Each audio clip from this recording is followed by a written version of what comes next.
Selamat datang dalam sesi manajemen risiko krisis.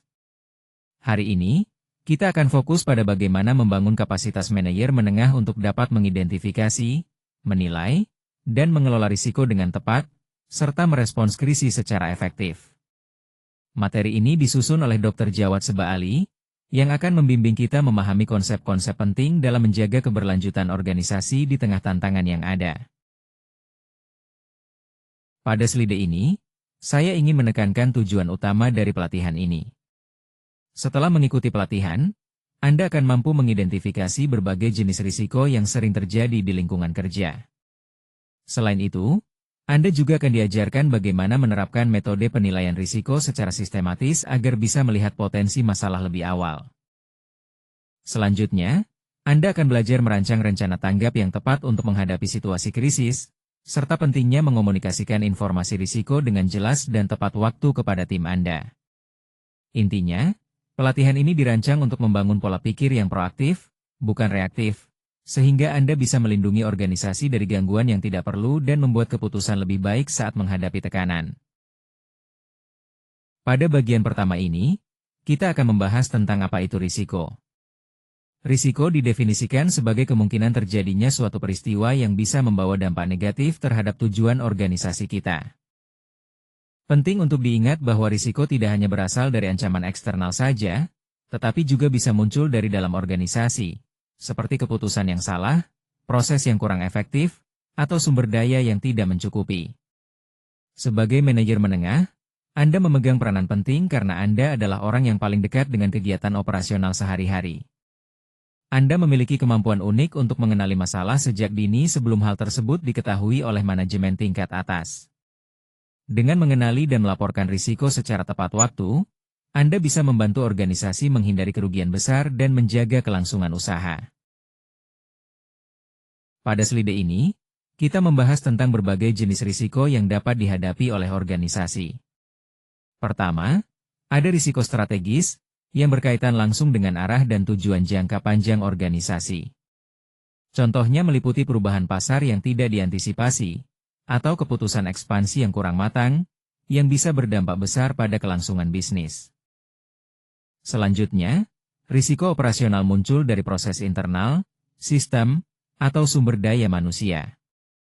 Contohnya adalah kegagalan sistem IT, kesalahan prosedur, atau ketidakhadiran staf kunci yang dapat mengganggu operasi sehari-hari. Risiko keuangan juga sangat penting, karena berhubungan dengan arus kas, kredit, dan stabilitas keuangan, seperti pembayaran tertunda dari klien utama atau biaya proyek yang melebihi anggaran. Terakhir, risiko reputasi yang berdampak pada citra dan kepercayaan publik. Misalnya, respons yang lambat terhadap keluhan pelanggan atau pemberitaan negatif di media dapat merusak reputasi organisasi secara signifikan. Memahami dan mengelola keempat jenis risiko ini sangat penting untuk keberhasilan dan keberlanjutan organisasi. Risiko kepatuhan adalah hal yang sangat penting untuk dipahami dalam pengelolaan organisasi. Risiko ini terjadi ketika organisasi gagal mematuhi persyaratan hukum, peraturan, atau kebijakan internal yang berlaku. Di Indonesia, ini berarti mengikuti regulasi ketenagakerjaan, perlindungan data, serta standar keselamatan dan kesehatan kerja yang sudah ditetapkan pemerintah. Bagi manajer menengah, dampaknya sangat nyata karena jika tim Anda tidak menjalankan prosedur sesuai aturan, Anda yang akan bertanggung jawab. Oleh karena itu, memahami regulasi dan memastikan tim Anda selalu mematuhi adalah bagian penting dari peran Anda, bukan semata-mata tugas dari Departemen Hukum saja. Pada bab kedua ini, kita akan membahas tentang proses penilaian risiko. Proses ini terdiri dari beberapa tahapan penting, yaitu identifikasi, analisis, evaluasi, dan penanganan risiko. Penilaian risiko sendiri adalah langkah sistematis yang membantu kita memahami berbagai ancaman yang mungkin ada, seberapa besar kemungkinan ancaman tersebut terjadi, serta dampaknya terhadap tim dan organisasi kita. Yang perlu diingat, proses ini bukan hanya dilakukan sekali, tapi harus dilakukan secara berkala agar kita selalu siap menghadapi perubahan dan potensi risiko baru. Langkah pertama dalam manajemen risiko adalah identifikasi risiko. Ini adalah langkah yang sangat penting karena kita harus bisa mengenali semua potensi ancaman sebelum risiko tersebut menjadi masalah nyata. Untuk melakukannya, kita bisa mengadakan sesi brainstorming dengan tim yang melibatkan anggota dari berbagai fungsi. Mereka yang langsung bekerja di lapangan seringkali punya wawasan yang sangat berharga dan mungkin tidak terlihat oleh manajemen. Selain itu, kita juga perlu melakukan tinjauan dokumen dan data historis, seperti laporan insiden sebelumnya, catatan audit, dan umpan balik pelanggan. Jika pola risiko muncul secara berulang, itu adalah tanda bahwa risiko tersebut harus segera ditangani.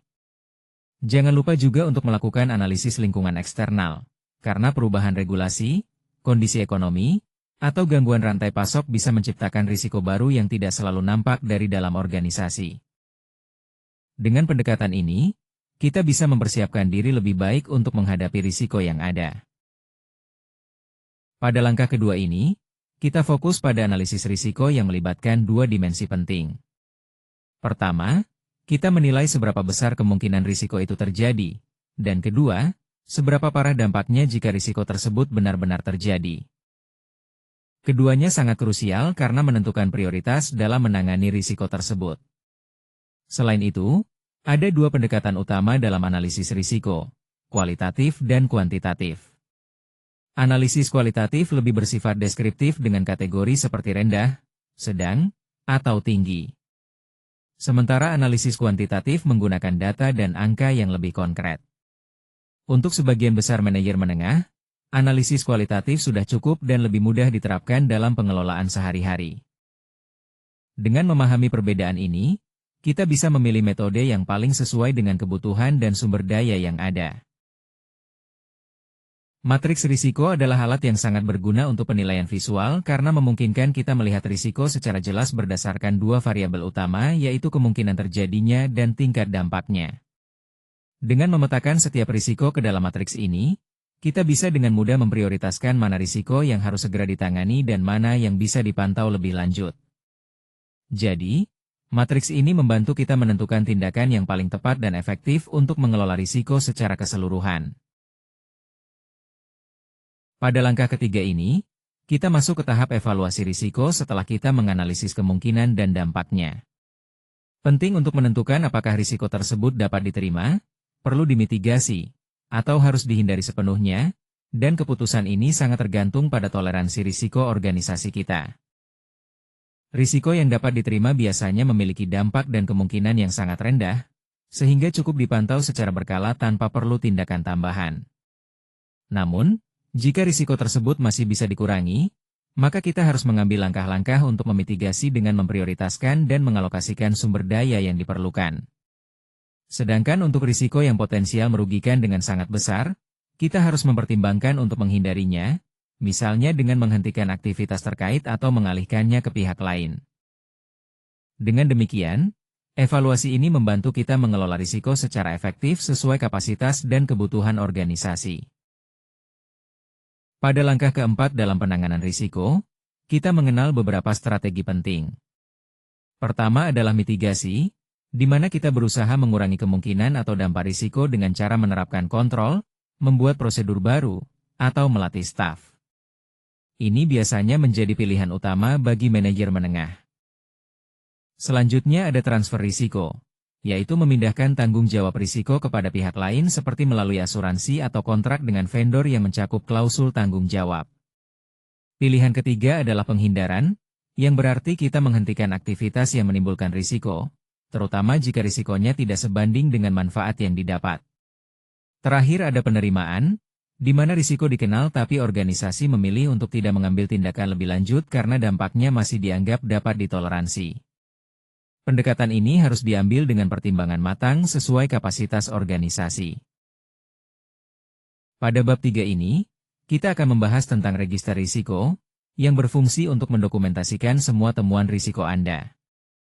Register risiko ini bukan sekadar dokumen statis, melainkan sebuah alat kerja yang terus diperbarui untuk mencatat semua risiko yang sudah diidentifikasi, dinilai, dan ditentukan cara penanganannya. Sebagai manajer menengah, tanggung jawab Anda sangat penting untuk memastikan bahwa register risiko tim Anda selalu akurat dan terkini, agar manajemen risiko dapat berjalan efektif dan tepat sasaran.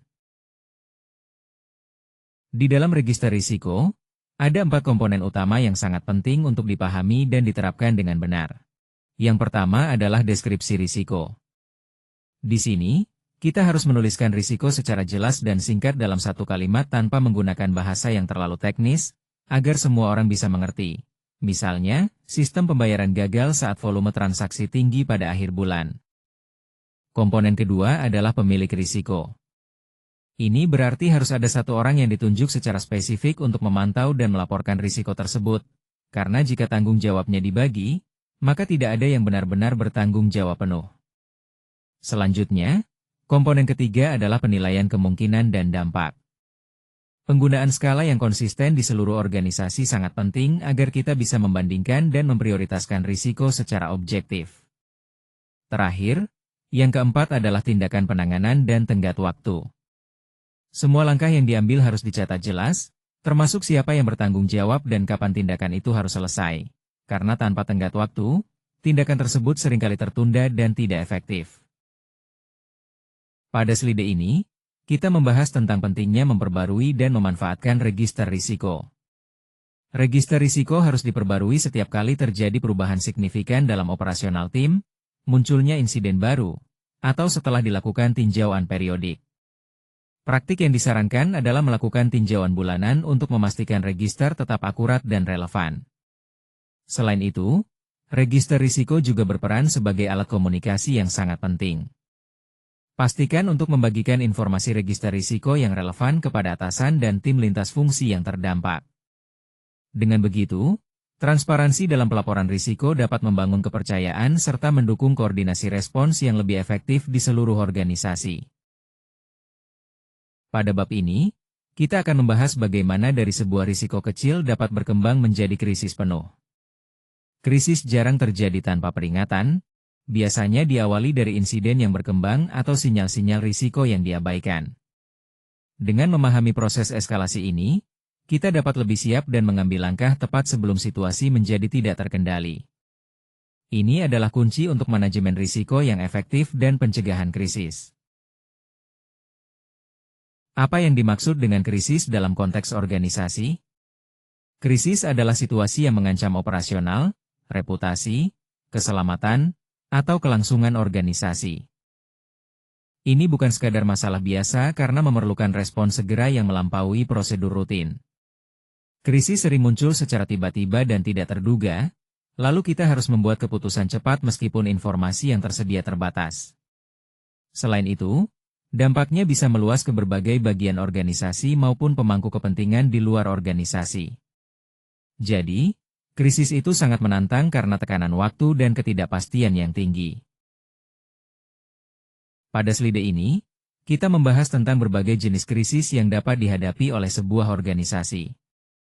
Pertama, ada krisis operasional, yang biasanya disebabkan oleh kegagalan sistem, gangguan rantai pasok, atau kecelakaan kerja yang dapat menghentikan operasional organisasi.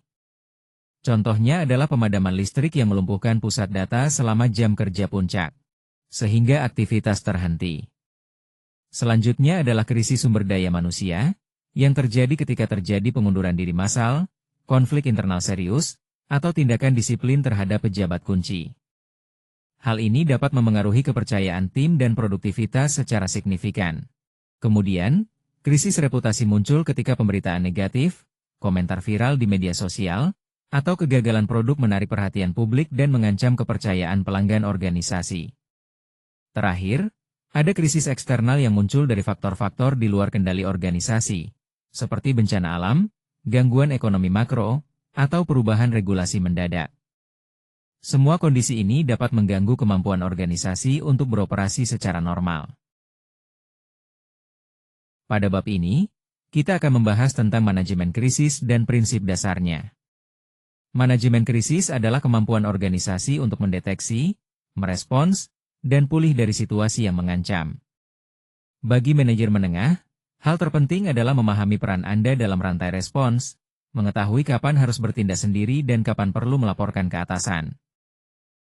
Selain itu, menjaga tim tetap berfungsi dengan baik di bawah tekanan juga sangat krusial untuk keberhasilan manajemen krisis.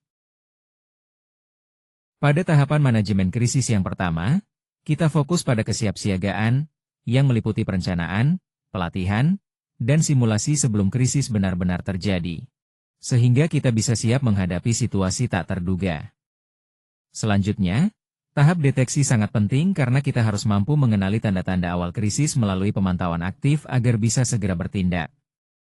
Saat krisis tiba, tahap respons adalah momen kunci untuk mengaktifkan prosedur darurat dan memastikan komunikasi berjalan dengan lancar ke semua pihak terkait. Terakhir, tahap pemulihan berfokus pada mengembalikan operasional ke kondisi normal dan melakukan evaluasi menyeluruh dari respons yang sudah dilakukan agar kita bisa memperbaiki dan meningkatkan kesiapsiagaan di masa depan. Pada fase kesiapsiagaan, kita harus fokus pada rencana respons krisis yang matang. Setiap tim wajib memiliki dokumen yang jelas, yang menjelaskan siapa bertanggung jawab atas apa, kapan respons harus diaktifkan, dan bagaimana komunikasi berlangsung selama krisis. Namun, rencana tanpa pengujian adalah rencana yang belum siap. Oleh karena itu, simulasi dan latihan sangat penting. Latihan tabletop, yang berbasis diskusi tanpa respons fisik nyata, adalah cara efisien untuk menguji rencana tersebut. Disarankan untuk melakukan latihan ini minimal sekali setahun, karena setiap latihan akan mengungkap celah-celah yang tidak terlihat hanya dengan membaca rencana di atas kertas. Pada fase deteksi ini, kita fokus untuk mengenali krisis sejak tahap paling awal. Salah satu langkah penting adalah memantau sinyal lemah, yang merupakan indikator awal yang belum membentuk pola jelas. Misalnya, jika tiba-tiba ada peningkatan keluhan pelanggan atau anggota tim mulai menghindari pertemuan rutin tanpa alasan jelas, ini bisa jadi pertanda masalah yang akan berkembang. Selain itu, penting untuk membangun budaya pelaporan terbuka. Jika tim merasa takut melaporkan masalah, risiko akan tersembunyi sampai menjadi krisis besar. Oleh karena itu, selalu tanggapi setiap laporan dengan serius dan jangan menghukum orang yang menyampaikan kabar buruk atau masalah. Terakhir, gunakan data operasional secara aktif sebagai alat deteksi dini. Laporan kinerja harian, data kualitas, dan umpan balik pelanggan adalah sumber informasi berharga. Bacalah data tersebut dengan pertanyaan, apa yang bisa salah dari angka ini, untuk menemukan potensi risiko sebelum menjadi masalah besar. Saat menghadapi krisis, kecepatan dan kejernihan berpikir adalah aset terbesar Anda. Langkah pertama bukan langsung memperbaiki masalah, melainkan memastikan kita benar-benar memahami situasinya agar keputusan yang diambil tidak memperburuk keadaan. Pertama, selalu verifikasi fakta sebelum bertindak. Mengumpulkan informasi dari sumber terpercaya sangat penting, karena 1 menit untuk memeriksa fakta bisa mencegah kesalahan besar dalam pengambilan keputusan. Kedua, aktifkan jalur komunikasi krisis. Segera hubungi atasan, tim terkait, dan pihak lain yang harus mendapat informasi. Komunikasi yang terlambat hanya akan memperburuk situasi. Ketiga, delegasikan tugas dengan tepat dan dokumentasikan semua keputusan serta tindakan yang diambil. Dengan cara ini, kita bisa mengelola respons krisis dengan lebih terorganisir dan bertanggung jawab. Saat menghadapi krisis, komunikasi yang efektif sangatlah penting. Prinsip utama yang harus kita pegang adalah untuk mengomunikasikan apa yang kita ketahui dengan jujur, mengakui apa yang belum kita ketahui, dan menjelaskan langkah apa yang sedang diambil. Kalau kita tidak memberikan informasi, biasanya kekosongan itu akan diisi oleh rumor yang bisa memperburuk keadaan. Sebagai manajer menengah, kita memiliki tanggung jawab komunikasi 2 arah. Kita harus menyampaikan informasi secara jelas dan konsisten kepada manajemen senior, dan di waktu yang sama, kita juga harus memastikan tim kita mendapatkan pesan yang sama tanpa kebingungan. Dengan begitu, pesan yang kita sampaikan akan tetap terjaga konsistensinya dan membantu semua pihak memahami situasi dengan baik. Pada saat menghadapi krisis, ada beberapa kesalahan umum yang sering terjadi dalam komunikasi. Pertama, diam terlalu lama dapat sangat merugikan. Banyak tim dan manajemen senior cenderung menunggu kepastian penuh sebelum memberikan pembaruan, tapi keheningan ini seringkali diartikan sebaliknya, yaitu situasi lebih buruk dari kenyataan. Kesalahan kedua adalah melebih-lebihkan atau meremehkan kondisi. Menyampaikan situasi sebagai lebih parah dari sebenarnya untuk menarik perhatian, atau sebaliknya, meremehkan agar tidak menimbulkan kepanikan, Keduanya sama-sama merusak kepercayaan dan menghambat respons yang efektif. Terakhir, menyalahkan sebelum memahami fakta secara menyeluruh juga merupakan kesalahan besar. Ini hanya mengalihkan perhatian dari penyelesaian masalah dan memperburuk hubungan dalam tim. Jadi, komunikasi yang jujur, cepat, dan berdasarkan fakta adalah kunci di masa krisis. Pada bab ini, kita membahas pengambilan keputusan dalam situasi krisis, yang memang sangat menantang karena kita harus membuat keputusan dengan informasi yang tidak lengkap dan waktu yang sangat terbatas dengan konsekuensi yang nyata bagi semua pihak yang terlibat. Salah satu hal penting yang perlu kita waspadai adalah bias konfirmasi, yaitu kecenderungan untuk mencari dan menegaskan informasi yang sudah sesuai dengan kepercayaan kita sebelumnya. Saat menghadapi krisis, penting sekali untuk secara aktif mencari bukti yang justru bertentangan dengan asumsi awal kita agar keputusan yang diambil lebih objektif dan matang. Kemudian, ada tekanan kelompok yang juga sangat mungkin memengaruhi keputusan. Dalam situasi darurat, biasanya orang cenderung mengikuti pendapat yang paling keras suaranya atau yang berasal dari orang senior. Namun, kita harus memastikan semua suara, terutama yang berbeda pendapat, tetap didengar agar keputusan akhirnya benar-benar tepat. Terakhir, kita harus menghindari kelumpuhan analisis, yaitu ketika kita menunggu terlalu banyak informasi sebelum bertindak. Dalam kondisi krisis, seringkali keputusan yang cepat dan cukup baik jauh lebih efektif dibandingkan keputusan yang sempurna tapi terlambat. Jadi, keseimbangan antara kecepatan dan ketepatan sangat krusial di sini. Model OODA, yang dikembangkan oleh ahli strategi militer John Byrd, adalah kerangka yang sangat efektif untuk pengambilan keputusan cepat. Siklus ini terdiri dari observasi, orientasi, keputusan, dan aksi, yang harus dilakukan berulang kali, terutama saat menghadapi situasi krisis. Dengan terus menerapkan siklus ini, kita bisa menyesuaikan strategi kita secara dinamis karena kondisi di lapangan selalu berubah. Ini membantu kita tetap fleksibel dan responsif terhadap perkembangan terbaru. Sebagai manajer menengah, Anda menempati posisi yang sangat strategis dalam rantai komando krisis. Anda adalah penghubung penting antara keputusan strategis di tingkat atas dan pelaksanaan di lapangan. Sehingga peran ini sangat krusial saat menghadapi situasi darurat. Anda bertugas menerjemahkan arahan menjadi tindakan nyata sekaligus menyampaikan kondisi nyata yang terjadi di lapangan kepada para pengambil keputusan senior. Dalam menjalankan tugas ini, penting untuk mengetahui kapan harus bertindak mandiri dan kapan harus melapor ke atas. Bertindak mandiri diperlukan ketika krisis memerlukan respons cepat untuk melindungi keselamatan atau mencegah kerugian yang lebih besar, serta ketika Anda memiliki wewenang yang jelas. Namun, jika situasi sudah melampaui batas wewenang Anda, melibatkan risiko reputasi, atau membutuhkan sumber daya lebih, maka Anda harus segera melapor ke atasan. Pada bab 7 ini, kita membahas tentang rencana kelangsungan bisnis atau Business Continuity Plan. Rencana ini adalah dokumen penting yang menjelaskan bagaimana organisasi tetap dapat beroperasi selama dan setelah terjadi gangguan besar.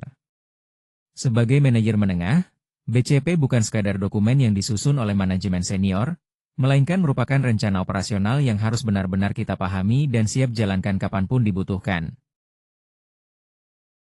Di slide ini, kita akan membahas 3 komponen utama dalam Business Continuity Plan atau BCP yang sangat penting untuk dipahami. Pertama adalah analisis dampak bisnis atau BIA. BIA ini berfungsi untuk mengidentifikasi fungsi bisnis mana yang paling kritis, serta berapa lama organisasi bisa bertahan tanpa fungsi tersebut berjalan. Sebagai manajer, Anda harus tahu dengan jelas fungsi mana dalam tim Anda yang termasuk kategori kritis. Selanjutnya, ada strategi pemulihan. Ini adalah dokumen yang menjelaskan alternatif operasional ketika sistem atau proses utama gagal. Misalnya, beralih ke proses manual jika sistem digital tidak berfungsi, atau menggunakan lokasi cadangan jika kantor utama tidak bisa diakses. Terakhir, kita harus pahami prosedur aktivasi BCP. Ini mencakup siapa yang berwenang memutuskan agar BCP diaktifkan, bagaimana keputusan tersebut disampaikan, serta langkah pertama yang harus dilakukan oleh setiap manajer. Semua ini perlu kita kuasai sebelum krisis benar-benar terjadi supaya respons kita bisa cepat dan tepat. Mari kita bahas 4 peran penting Anda dalam menjalankan Business Continuity Plan atau BCP. Pertama, kenali rencana yang ada, emphasis. Ini berarti Anda harus membaca dan memahami BCP yang berlaku untuk tim Anda. Jika ternyata belum ada, Anda bisa mendorong pembuatannya atau bahkan membuat versi sederhana untuk unit kerja Anda sendiri. Kedua, latih tim Anda. Pastikan setiap anggota tahu peran mereka dalam BCP dan lakukan latihan sederhana setidaknya sekali setahun untuk menjaga kesiapan. Ketiga, uji dan perbarui secara berkala. BCP yang tidak diperbarui akan kehilangan relevansinya, jadi tinjau kembali setiap kali ada perubahan penting dalam operasional, sistem, atau regulasi. Terakhir, dokumentasikan pelajaran dari setiap insiden, sekecil apapun itu. Catat apa yang berjalan dengan baik dan apa yang perlu diperbaiki agar rencana ke depan semakin kuat. Dengan menjalankan langkah-langkah ini, kita bisa memastikan kesiapan tim dalam menghadapi berbagai situasi darurat. Pada bab ini, kita akan membahas tentang pemulihan pasca krisis, sebuah fase yang seringkali diabaikan oleh banyak organisasi. Banyak organisasi terlalu fokus pada fase respons, sehingga mereka hanya berusaha mengembalikan operasional ke kondisi teknis normal. Namun, meskipun operasional sudah berjalan kembali, tim bisa mengalami kelelahan, kepercayaan menurun, dan proses yang sama bisa saja memicu insiden berikutnya. Pemulihan yang sesungguhnya tidak hanya soal mengembalikan kondisi seperti semula, tapi lebih dari itu. Tujuannya adalah membangun kondisi yang lebih kuat dari sebelumnya dengan memperbaiki celah-celah yang memungkinkan krisis terjadi. Selain itu, penting juga untuk memulihkan kepercayaan tim dan pemangku kepentingan agar organisasi bisa lebih siap menghadapi tantangan di masa datang. Tinjauan pasca insiden adalah langkah penting untuk memastikan kita belajar dari kejadian yang telah terjadi. Proses ini dimulai dengan mengumpulkan fakta secara menyeluruh dan objektif, agar kita benar-benar memahami situasi yang muncul. Kemudian, kita melakukan identifikasi akar penyebab, bukan hanya gejala yang tampak. Setelah itu, kita tetapkan tindakan yang tepat untuk menghindari kejadian serupa di masa depan. Terakhir, pantau implementasi tindakan tersebut agar perubahan benar-benar terlaksana. Ingat, tinjauan ini bukan untuk mencari siapa yang salah, melainkan sebagai proses pembelajaran. Penting untuk dilakukan dalam 72 jam setelah krisis mereda agar informasi masih segar dan akurat. Setelah krisis, langkah pertama yang penting adalah mengakui pengalaman tim Anda. Dengan tulus. Penting untuk memvalidasi bahwa krisis itu nyata dan sangat berat bagi semua orang yang terlibat. Tim yang merasa pengalamannya dihargai dan diakui akan lebih cepat pulih dibandingkan dengan tim yang langsung diminta untuk kembali normal, tanpa diberikan ruang untuk memproses perasaan mereka. Selanjutnya, bangun kembali kepercayaan melalui tindakan nyata, bukan sekadar kata-kata. Tunjukkan bahwa pelajaran dari krisis ini benar-benar diimplementasikan, bukan hanya dicatat dalam dokumen tanpa tindak lanjut. Hal ini akan memberikan bukti konkret bahwa perubahan telah terjadi dan tim bisa merasa lebih yakin. Terakhir, penting untuk secara rutin mengkomunikasikan kemajuan pemulihan kepada seluruh tim. Memberikan informasi yang jelas tentang posisi kita saat ini dan arah yang akan diambil mampu mengurangi kecemasan, sekaligus membantu tim untuk kembali fokus dan bekerja sama menuju tujuan bersama. Pada studi kasus kali ini, kita akan membahas tentang Boeing 737 MAX, yang mengalami salah satu krisis manajemen risiko terbesar dalam sejarah penerbangan modern. Pada Oktober 2018 dan Maret 2019, terjadi dua kecelakaan tragis yang melibatkan pesawat 737 MAX, menyebabkan kematian total 346 orang. Akibat dari peristiwa ini, operasional armada 737 MAX dibekukan secara global selama hampir 2 tahun oleh berbagai regulator di seluruh dunia. Penting untuk diketahui bahwa informasi ini diambil dari sumber publik yang tersedia dan hanya untuk tujuan pembelajaran, tanpa ada afiliasi dengan Boeing Company. Fakta ini disajikan apa adanya, tanpa interpretasi atau opini dari penulis. Fakta kunci dari krisis Boeing 737 MAX ini berfokus pada 3 aspek utama. Pertama, sistem MCAS dan risiko yang tidak dikomunikasikan dengan baik kepada pilot. MCAS adalah sistem kontrol penerbangan otomatis yang memiliki kelemahan desain serius. Menurut laporan Komite DPRAS pada tahun 2020, informasi tentang cara kerja MCAS ini tidak disampaikan secara memadai dalam pelatihan pilot, yang menyebabkan kesalahpahaman kritis saat terbang. Kedua, tekanan jadwal yang sangat besar untuk mempercepat sertifikasi pesawat juga menjadi faktor penting. Komunikasi internal menunjukkan adanya tekanan kuat dalam Boeing untuk cepat melewati proses regulasi, yang kemudian menjadi bukti dalam penyelidikan resmi. Ini menunjukkan bahwa aspek keamanan mungkin dikompromikan demi kecepatan produksi. Terakhir, respons dan konsekuensi dari krisis ini pun signifikan. FAA dan regulator internasional membekukan operasional 737 MAX pada Maret 2019 untuk mencegah risiko keselamatan lebih lanjut. Boeing pun harus membayar denda lebih dari 2,5 miliar dolar AS kepada Departemen Kehakiman Amerika Serikat pada Januari 2021, sebagai bagian dari penyelesaian hukum atas masalah ini. Semua poin ini menggambarkan betapa pentingnya komunikasi, keselamatan, dan regulasi dalam industri penerbangan. Pada slide ini, kita belajar dari krisis Boeing bahwa risiko yang tidak dilaporkan tetap menjadi risiko. Kasus ini mengajarkan kita bahwa risiko yang sebenarnya sudah diketahui tapi tidak dikomunikasikan dengan jelas ke atas bisa berkembang menjadi masalah besar yang dampaknya jauh melebihi biaya kecil yang dihindari di awal.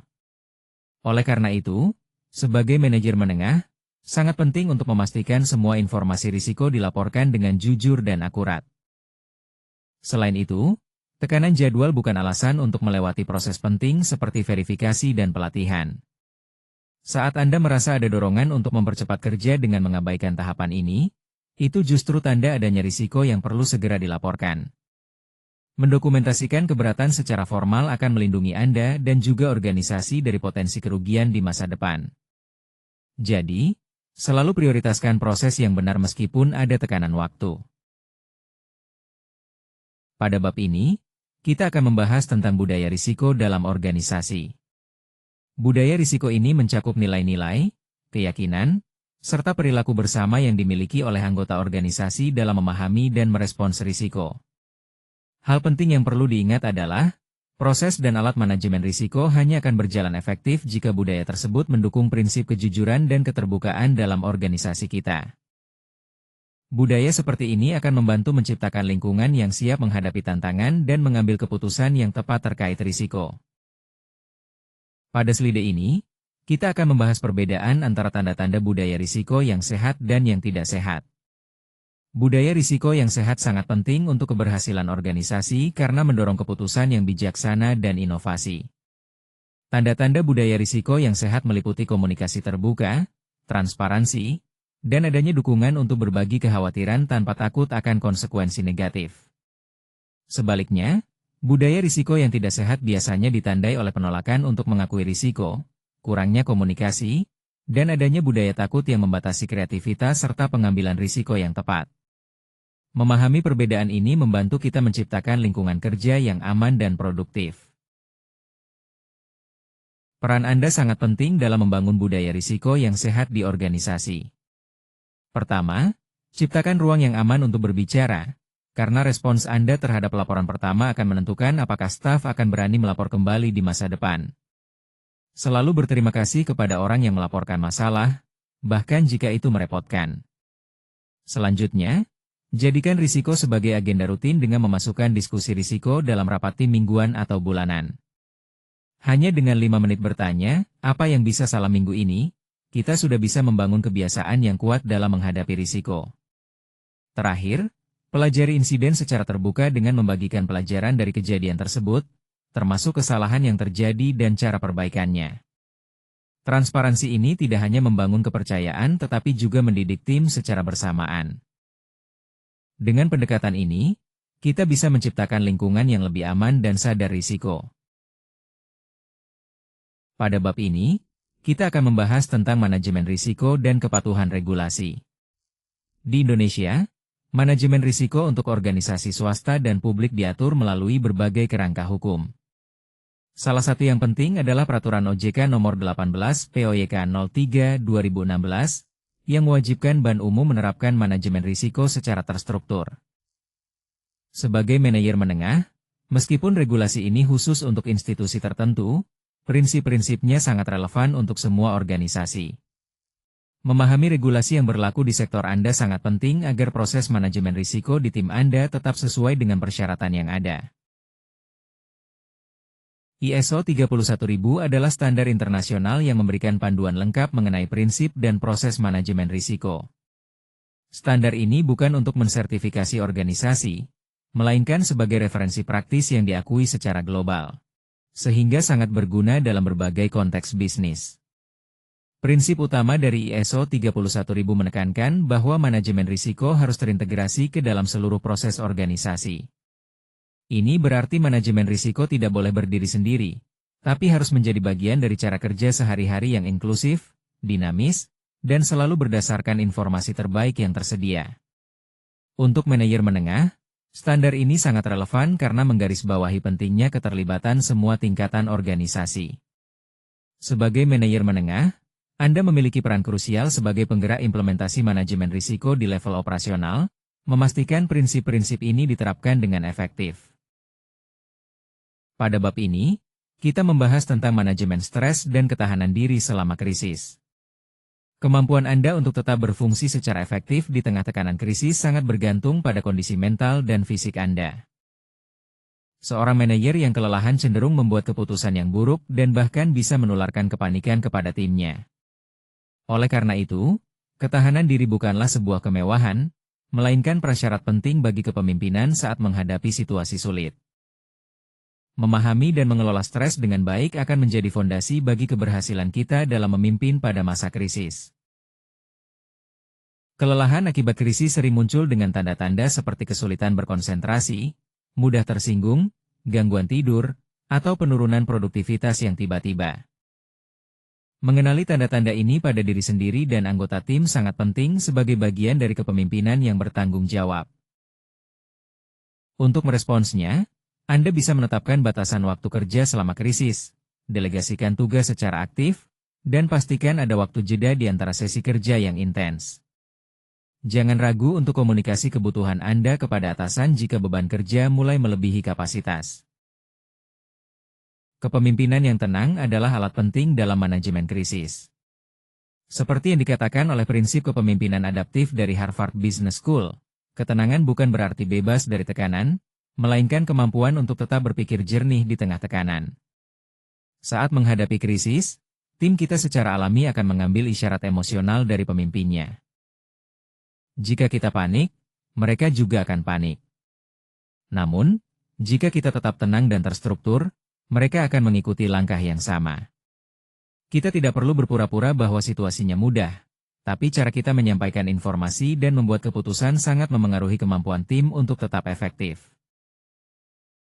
Pada bab ini, kita akan membahas bagaimana membangun sistem manajemen risiko di tingkat tim.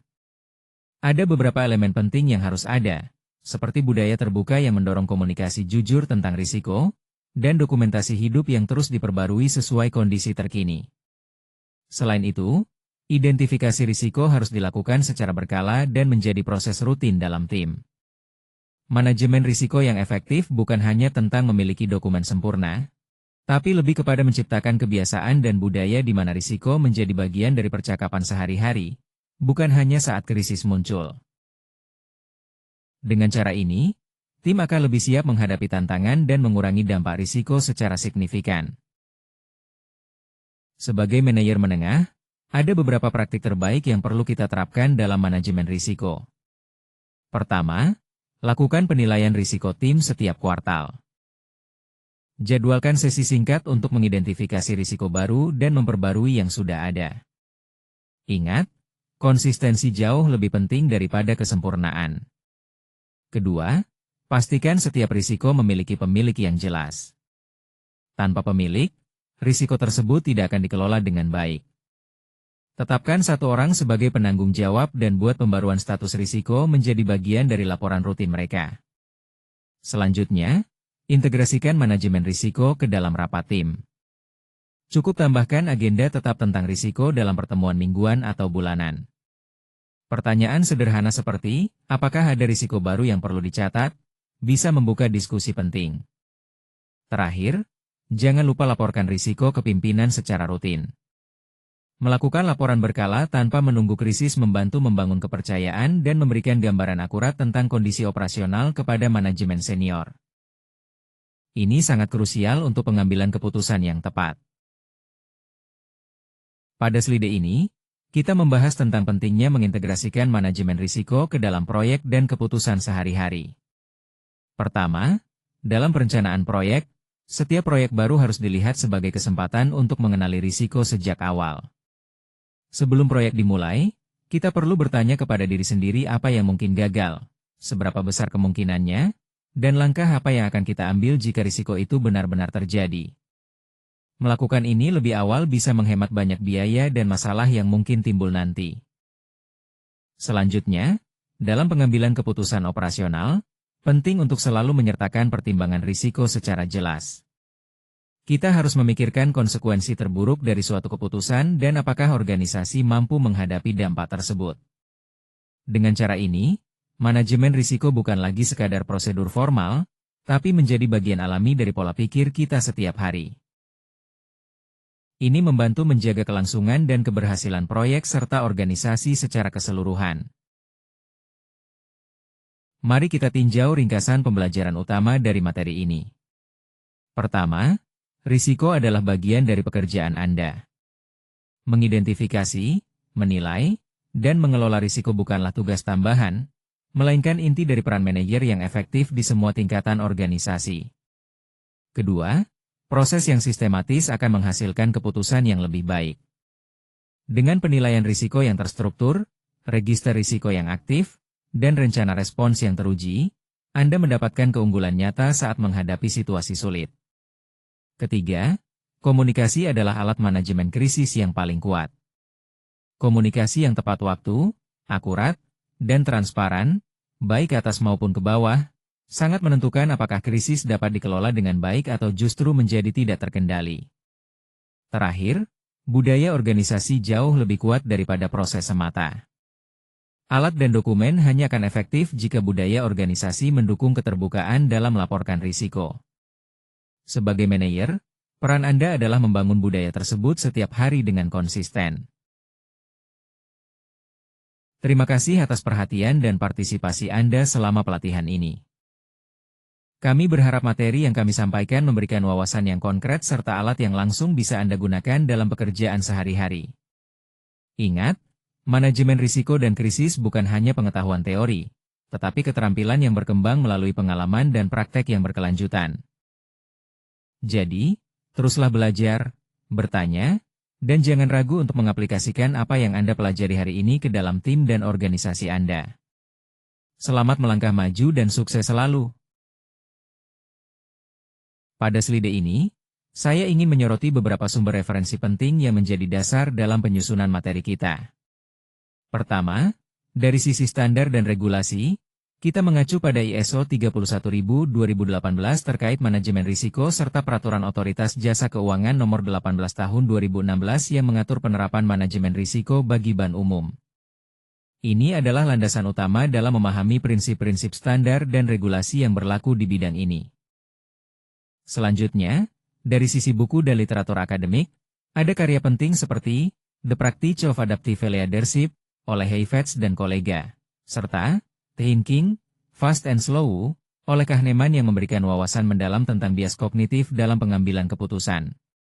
Untuk laporan dan dokumen pemerintah, kami merujuk pada studi kasus dan laporan resmi seperti evaluasi desain Boeing 737 MAX oleh Komite Transportasi AS dan kasus hukum terkait Boeing yang dilaporkan oleh Departemen Kehakiman AS.